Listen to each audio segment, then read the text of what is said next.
You should be following us, friending us, or subscribing to us by now. By God, do it before we're banned. Seriously, we've already been flagged for shocking content by YouTube. True story. I don't get it. It makes me sad. Life includes shocking content. What kind of people are we if we can't talk about it? The answer, dumb.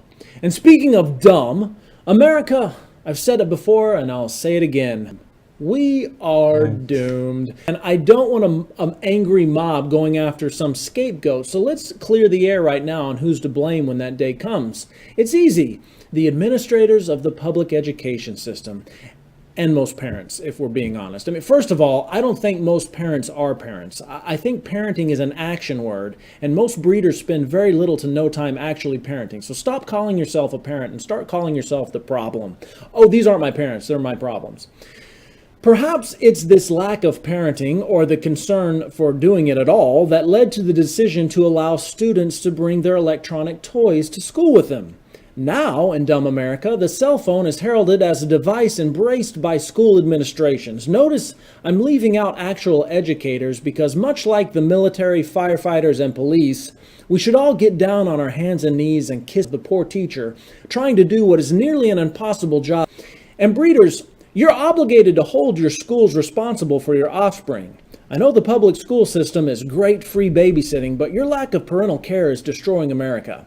And also, breeders, if school was run the way it should be, most of your lists would be sent right back home to get a proper upbringing, since the lack of the one you gave them has them completely unprepared to even be integrated into their peer population yet. But back to the current situation and the byproduct of all this buffoonery.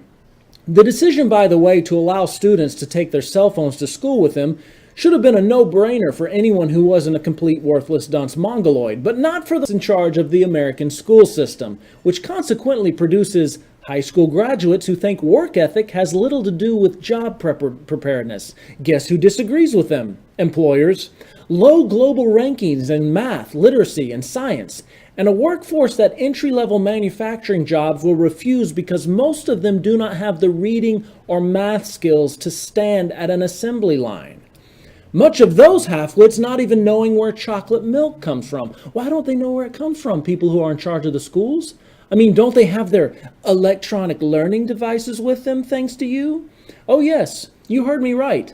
In order to make a case for this idea of allowing a student to take a cell phone to school because they were all too lazy to actually do their jobs and take a stand for their teachers, the administration has taken to calling the kid's electronic toy an ELD, or electronic learning device, making the further stupefying assertion that the now retarded students need these devices in order to master them for their adult lives. I can't emphasize this enough. You may have single-handedly delivered the death blow to the United States of America, and all of you, every last one of you, should be fired. I'll get to this in a moment. First, anyone with the same amount of brain cells that a paramecium squeezes out its anal pores could tell you what a catastrophic disaster allowing kids to have an electronic toy at school would be, not just for the teachers, but for all of society. Notwithstanding, these little now feel entitled to have this brain-tar device with them at all times. You want a cell phone? Then grow up, get a job, afford a living space with an electrical receptacle, buy electricity, and then buy a cell phone. Now hang that up. Let's go get a Happy Meal. If you don't know exactly how entitled these have gotten over the issue, you're not a teacher or you haven't talked to one. That's right. That's a 62-year-old teacher there being body slammed by a student because he took his cell phone away. Secondly, learning is the last thing they do with this device, which anyone with the sense found in a pile of donkey dung could have told you was going to happen.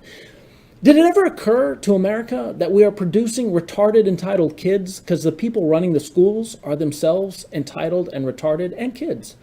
By the proxy of coming in 20th or more in areas that should be common sense, by the fact that most high school graduates do not have the basic math skills to flip burgers at McDonald's, by any percent of any American student thinking chocolate milk comes from brown cows, I can only imagine that the people in charge of teaching these moronic imbeciles are themselves overpaid, way overrated, completely worthless. What the? Moronic imbeciles as well.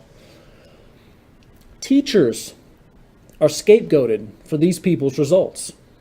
Teachers are burdened and sabotaged by these people and the education system, directly being made to feel guilty for their shortcomings and inability to properly engage these little over-entitled. How many more of these little do we have to produce? How much further down the retard ladder do we have to go? We're losing the education battle. And guess who we're losing it to? Schools who started mandating that cell phones stay home. That's right. Guess who's going to be your boss one day? No, I know you can't guess. Don't hurt your brain trying to. Go ahead and stick it right back up Snapchat's butt. Awesome. Society can't wait for your contributions. Look, I'm satirically being hard on the kids. It's really not their fault. Okay, they're being robbed of an education. So if you're a kid who likes to think of themselves as smart, who likes to think of themselves something, you know, that you want to go on to have the better things in life, then you need to start telling the adults to start expecting something of you. Start saying no and let it mean no. They're robbing you of your future, okay? Because I can solve this education problem, seriously. I seriously, no joking, have the answer to this. It's kind of easy, actually. Since administrators refuse to do their jobs, since they ignore the facts of their pathetic failed results, since they are oblivious to the information they could access on their own electronic learning devices, like schools who do not allow cell phones are clearly seeing grades rise dramatically and outpacing their counterparts. By the way, is that really a big surprise to anybody? Don't feed your kids, stop letting them take their electronic toy entitlement to school with them, and wow, education happens? You know who's going to run the schools now? Teachers. Oh, no. Administrators. I'm not talking about self-righteous has-been teachers that think they've somehow earned the right to tell actual practicing teachers what to do. Look, if you were such a great teacher, why did you stop? You stopped because teaching was a required stepping stool to a lazy administrative position. That's why you stopped. Now get the fuck out of here. Well, we as a society need to cut you off. Seriously, if there was ever a real time to grab your pitchforks and tiki torches, it would be over this issue. I think the requirement for administrative positions needs to change to actual practicing teachers. That's right.